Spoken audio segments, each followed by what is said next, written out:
السلام علیکم ورحمۃ اللہ وبرکاتہ۔ خیر مقدم ہے آپ کا فدا نامے میں۔ یوں تو دنیا میں سینکڑوں انسان آئے اور چلے گئے، مگر تاریخ اسی انسان کو یاد رکھتی ہے جو تاریخ بنانے کی صلاحیت رکھتا ہے۔ اسی مفہوم کو کسی شاعر نے کیا خوب بیان کیا ہے: زندہ رہنا ہے تو میرے کارواں بن کر رہو، زندہ رہنا ہے تو میرے کارواں بن کر رہو، اس زمین کی پستیوں میں آسماں بن کر رہو۔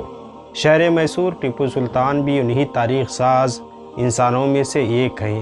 یہ چند لمحوں کی ویڈیو اسی غرض سے بنائی جا رہی ہے کہ آج ان کی ذات پر جو الزامات لگائے جا رہے ہیں ان کا قلع قمع ہونا لازمی اور ضروری ہے۔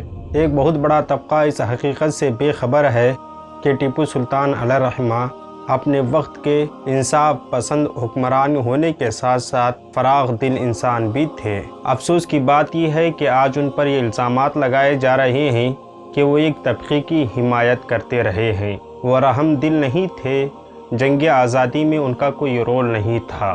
بہت سارے لوگ حضرت ٹیپو سلطان علیہ رحمت رضوان کے حلیے اور عادات و اخلاق سے واقف نہیں ہیں۔ حضرت ٹیپو سلطان کو وہی حقیقی سمجھا جاتا ہے جو عام طور پر ایک تصویر دکھائی جاتی ہے جو کہ غلط ہے، جس کی تصویر ہم آپ کو اسکرین پر دکھا رہے ہیں۔ المختصر حضرت ٹیپو سلطان گندمی رنگ کے تھے، خمدار ناک تھی، آنکھیں بڑی تھی، قد 5 فٹ 8 انچ تھا، بالکل سادہ اور شرعی لباس پہنا کرتے تھے، گھوڑ سواری کا شوق تھا، فارسی اور کنڑا زبان پر عبور حاصل تھا، ساتھ میں دکنی پر بھی مہارت حاصل تھی۔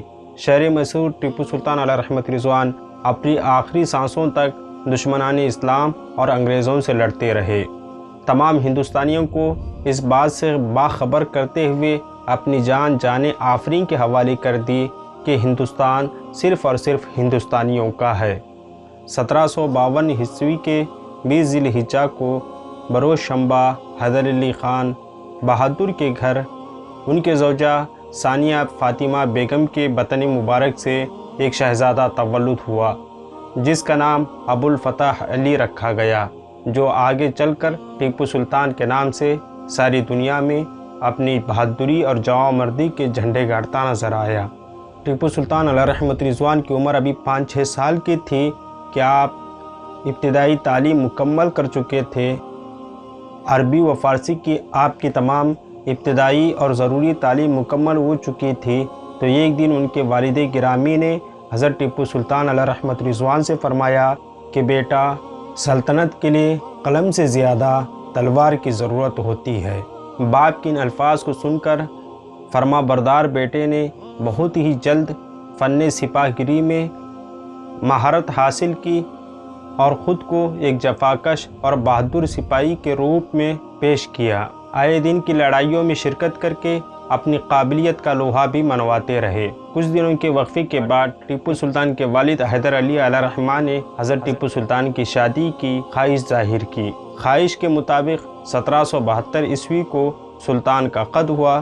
میسور کی دوسری جنگ ابھی پوری ختم بھی نہ ہوئی تھی کہ حیدر علی کے انتقال کی خبر پہنچی۔ ٹیپو کے رنج و غم کا کوئی ٹھکانہ نہ رہا۔ بہرکیف منگلور سے واپس ہونے کے بعد 20 محرم الحرام جو سن 1781 تھا، ٹیپو سلطان کے سر تاج شاہی رکھا گیا۔ ٹیپو سلطان ایک متقی مسلم بادشاہ ہونے کے ساتھ ساتھ غیر مسلم مذاہب کا بھی پاس و لحاظ رکھا کرتے تھے۔ آپ نے جب مالابار فتح کیا تو گرو ایور مندر کے قریب پہنچے تو وہاں کی پادریوں نے وہاں سے مورت اٹھا کر ٹرنکولا کی جانب لے کر روانہ ہو گئے۔ ٹیپو سلطان کو جب اس بات کی اطلاع ملی تو ٹیپو سلطان نے مورتی کو واپس منگوا کر اسی مندر میں نصب کر دیا اور حکم صادر فرمایا اس شہر سے جو بھی آمدنی ہوگی وہ ساری کی ساری اسی مندر کو وقف کر دی جائے گی۔ اس بات سے پتہ چلتا ہے کہ ٹیپو سلطان مذہب سے زیادہ انسانیت کو ترجیح دیتے تھے۔ آج بھی جب کوئی بندہ سری رنگا پٹنم جاتا ہے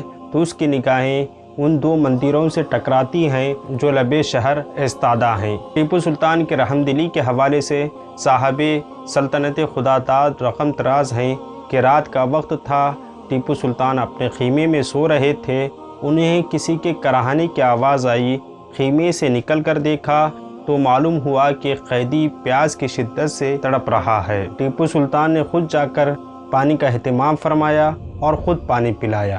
ٹیپو سلطان کی آخری جنگ میں انگریزوں نے آپ کے قلعے کو چارے طرف سے گھیر رکھا تھا۔ آخر کار شہر کے دروازے پر لڑائی چھڑ گئی تو ایک ہمدرد سپاہی نے درخواست کی، حضور بہتر ہے کہ آپ انگریزوں سے ہار مان لیں۔ لیکن اس شاعر نے پلٹ کر غصے کے عالم میں جواب دیا کہ گیدڑ کی 100 سالہ زندگی سے شعر کی ایک دن کی زندگی بہتر ہے۔ ٹیپو سلطان ایک بھپرے ہوئے شعر کے مانند دشمنوں پر ٹوٹ پڑے۔ آپ کے ہاتھ کی تلوار بجلی کا شرارہ معلوم ہو رہی تھی۔ اچانک گولی لگنے کی وجہ سے آپ کا گھوڑا زخمی ہو کر گر گیا، لیکن سلطان کے جسم میں جب تک خون کا ایک ایک قطرہ باقی تھا آزادی کے خاطر لڑتے رہے۔ ایک گولی آپ کے دل پر ایسی لگی کہ آپ جہاں شہادت نوش فرما گئے اور مالک حقیقی سے جا ملے۔ غرض یہ کہ جب بھی ملک پر دہشت کے بادل منڈلاتے ہیں تب تب مسلمانوں نے اپنے تن من دھن کی قربانی پیش کی ہے اور درس دیا ہے، جینا انہی کا جینا، مرنا انہی کا مرنا، ایک باغپن سے جینا، ایک بانگپن سے مرنا۔ نئی نسلوں کو اس مرد مجاہد کی زندگی اور جنگ آزادی میں اس کی قربانیوں سے آگاہ کرنا اس ملک کے ذمہ داروں کا فرض ہے۔ کہیں ایسا نہ ہو کہ آنے والی نسلیں عزم و حوصلے کے ان محرکات ہی سے محروم ہو جائیں جو ٹیپو سلطان جیسے مجاہدین کی مجاہدانہ زندگیوں میں میسر آتے ہیں۔ ہمارے چینل کے سبسکرائبر کو اپنے ملک کی آزادی مبارک ہو۔ یہ ٹیپو سلطان ہی کی قربانیوں کا نتیجہ تھا کہ آج ہم لوگ اپنے ملکوں میں بر صغیر میں انگریزی حکومت کا خاتمہ ہوا۔ ٹیپو سلطان نہ صرف حکمران تھے بلکہ ایک میزائل ساز بھی تھے اور آپ کو میزائل کا تخلیق کار کہا جاتا ہے۔ دوستو، یہ ویڈیو کیسی لگی آپ ہمیں کمنٹ باکس میں بتائیں۔ انشاءاللہ ملتے ہیں اگلی ویڈیو میں، اور آپ سے درخواست ہے کہ اگر آپ نے ہمارے چینل کو سبسکرائب نہیں کیا تو سبسکرائب کر لیں اور بیل بٹن پریس کریں۔ السلام علیکم۔